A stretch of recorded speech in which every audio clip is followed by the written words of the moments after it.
Sungai Tengah. Selamat malam Pak Danang. Mbak Caca. Pak Danang, ini bisa diceritakan ini ya, peristiwa naas ini dua bocah meninggal dunia, diduga dibunuh ibu kandungnya. Tapi sang ibu diduga ini juga punya gangguan kejiwaan. Seperti apa Pak Danang? Iya. Jadi peristiwa ini terjadi kemarin, pertama kali diketahui kemarin sore sekitar jam 3. Ketika kami datang ke TKP, kami temukan ibu ini sudah dalam keadaan tidak berbusana dan berteriak-teriak meracau. Kemudian di dalam rumah kita temukan dua anak-anak yang sudah dalam badan meninggal dunia. Yang pertama anak laki-laki sekitar umur 6 tahun. Yang satunya lagi adiknya, inisial SN, berumur 3 tahun. Baik, Pak Danang, dua anak tersebut berarti tinggal dengan ibu kandungnya yang punya gangguan kejiwaan atau stres. Nah, ayah sang anak ini di mana, keluarganya di mana, kenapa ini bisa terjadi, Pak? Ya, kurang lebih sebulan yang lalu, dari tahun sebulan yang lalu itu di dalam rumah itu dihuni oleh 5 orang. Ayah, ibu, anak 3. Anak yang paling besar itu umurnya 8 tahun, perempuan. Nah, sekitar kurang lebih 25 hari yang lalu, si ayah ini meninggal.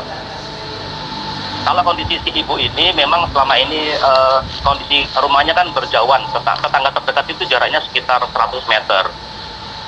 Demikian dari keterangan warga, memang selama ini tidak ada tanda-tanda bahwa si ibu ini mengalami tekanan gangguan jiwa atau depresi, tidak ada. Pak Danang, tapi sudah dilakukan tes psikologis kejiwaan kepada pelaku? Saat ini sedang dilakukan pemeriksaan kejiwaan, Mbak, di rumah sakit jiwa di Kandangan. Oke. Kurang lebih kami koordinasikan dengan dokter, kurang lebih akan berlangsung selama observasi selama 7 hari. Tapi pelaku ini ketika dimintai keterangan, diajak berbicara ini normal atau meracau atau bagaimana, Pak? Bisa dipahami oleh penyidik ya, ketika dia mengatakan bahwa dia sudah membunuh kedua anaknya, itu saja. Kalau keterangan yang lainnya itu meracau, ini si ibu ini bicara tentang apa, itu nggak dipahami oleh kita, nggak bisa memahami itu yang dia maksudkan. Nah, kalau misalnya dari keterangan tetangga atau mungkin saksi mata, adakah kemudian hal yang mencurigakan, kejanggalan gitu sebelum peristiwa ini terjadi? Misalnya penyiksaan terhadap anak, pemukulan, atau bagaimana, Pak?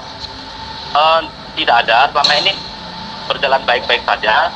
Makanya tetangga ini kan pada heran kenapa bisa sampai terjadi seperti itu. Karena memang kesehariannya baik-baik saja, tidak pernah ada ribut-ribut di rumah itu. Baik.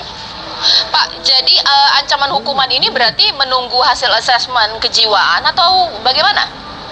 Kalau prosesnya tetap kita lanjutkan, nanti kan untuk masalah pertanggungjawaban pidananya kan kita kembalikan kepada hakim di persidangan.